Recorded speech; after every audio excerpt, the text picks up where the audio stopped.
Tapez devenir frontalier suisse sur YouTube et des dizaines de vidéos apparaîtront. Certaines font plusieurs milliers de vues. Elles ont toutes un point commun, expliquer comment améliorer radicalement sa qualité de vie en habitant à la frontière suisse. Sans grand diplôme, sans expérience, sans compétences, on mis seulement une semaine. Dans ce cas de figure où vous n'avez rien, ça dépendra grandement de comment vous allez vous y prendre. Le youtubeur Emric MB partage à ses 18 000 abonnés son parcours en tant que frontalier dans le Grand Genève. J'ai filmé une vidéo qui s'appelle 24 heures pour trouver son emploi en Suisse.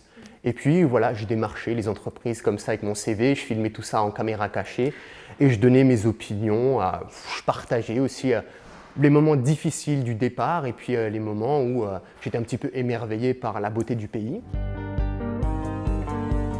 Le cadre de vie suisse qui est juste magnifique, je crois que l'image parle assez bien d'elle-même. Et donc de fil en aiguille, j'ai adoré partager mon parcours et vu qu'il y avait quasiment personne qui le faisait sur YouTube, je me suis dit c'est une niche à prendre. Moi ça me permet d'être créateur de contenu et puis j'adore ça tout simplement, c'est juste super quoi. Gagner un salaire helvétique et payer des charges françaises, la Suisse apparaît ainsi comme un véritable Eldorado. Elle donnerait, en tout cas, la possibilité de s'élever socialement. À travers des conseils pour faire son CV, tu veux rédiger un CV suisse sexy? Voici 7 erreurs à ne pas faire. Ou même pour savoir où emménager. Là pour Annemasse, on est vraiment au top. En à peine une vingtaine de minutes avec le Léman Express, on arrive à Genève Centre. Ces vidéos trouvent, dans tous les cas, un certain écho.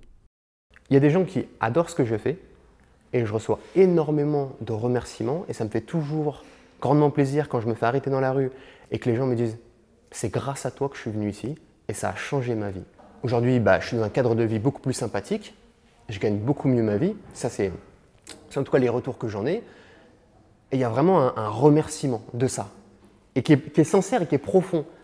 Quand bien même devenir frontalier peut paraître accessible à tous, trouver un travail en Suisse n'est pas chose acquise. Alors, la Suisse, une véritable mine d'or de l'emploi ?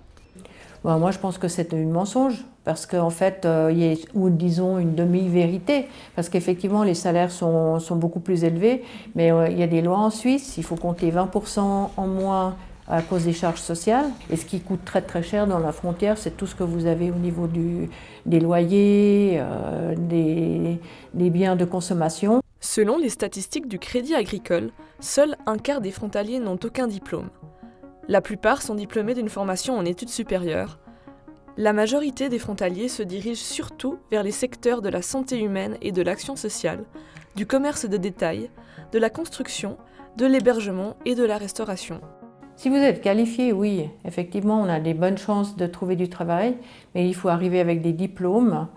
Il y a des domaines qui sont plus faciles à trouver, par exemple quand on parle de la restauration, des métiers simples.